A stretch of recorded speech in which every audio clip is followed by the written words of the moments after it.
Let's say a little prayer first. Thank the Father, the Son, the Holy Spirit. Amen.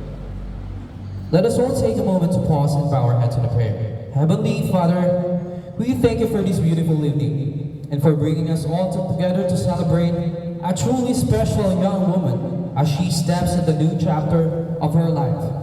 Thank you for the gift of her life, for the love she shares with her family, and for the person she is becoming. Strong, kind, and full of promise. We ask for your continued guidance and protection as she enters adulthood. May she grow in wisdom, courage, and faith. Bless the food that celebrates everyone here tonight. In your holy name we pray. Amen and amen, amen. Tayo tayo lahat, guys. Everyone.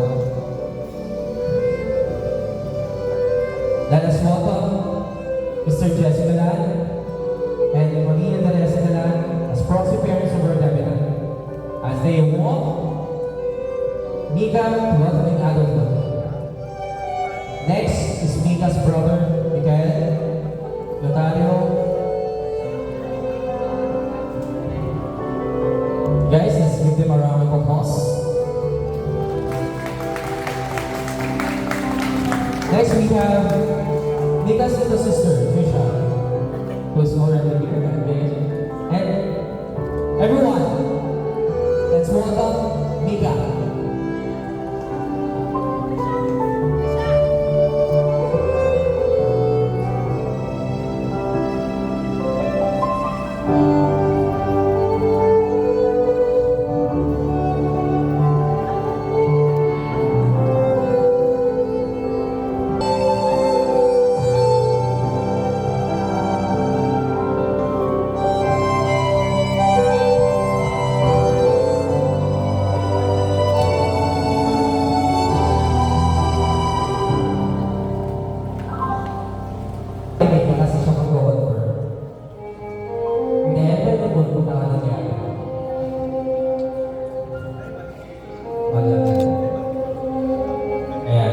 So, ngayon na guys, small facts na facts. Madali lang naman siya, tingin magtatanong ako sa inyo. Tapos pagkawala, minsan yung bibili. Loras, kilala na nila. Okay.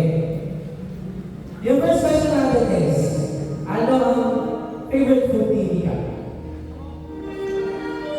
Kahit ano, medyo mula, adobo, spaghetti, milk tea, may ganun yun. Ikaw, mangga. Mangga daw, mangga. Tama na, malapakan tayo. Magaling, ganun yan. Mangga. Punta ka na sa taas. Kasayo na lang muna dyan. Everyone, congratulations, Roses. Let's start with Mr. Mikael Lotario, her brother.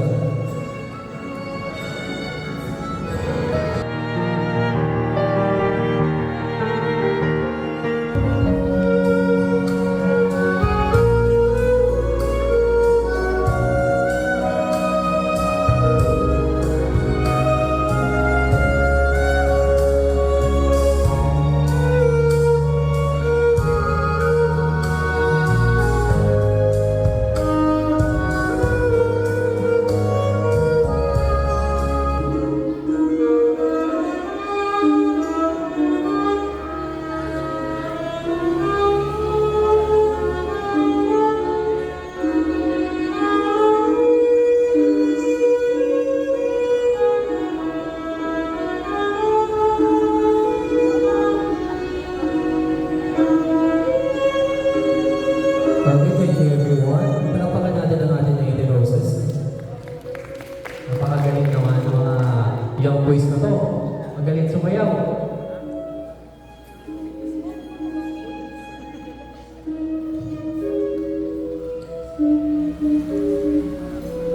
As we celebrate the birthday of Mika, syempre